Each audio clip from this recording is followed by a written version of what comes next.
I know nothing about my experience about being a woman in 2019. Zero. So we would go into fittings and I would have to keep reminding them, like, guys, I know nothing. They're like, how do your feet feel in those shoes? It was like, I don't know. Safe environment's really important, and I tell you why.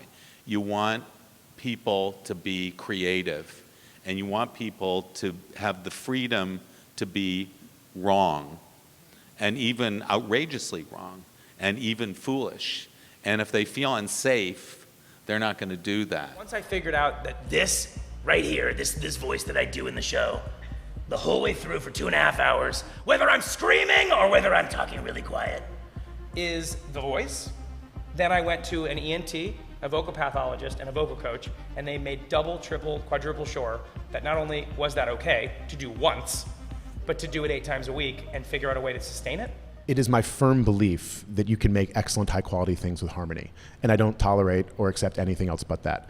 And there are very talented people who I don't want to be in a room with for 8 hours, and I wish them well. I just won't do it. Life's either too long or it's too short. Because I'm a player, I can always just sit and play the piano, you know. So at the end of the day, if I can't write anything, I can still just hit notes and something will come out of it. You know, I can't guarantee any of it's going to be good, but I think the real cure to my own, whatever my version of writer's block is, the cure of it is just I give myself permission to write a shitty song.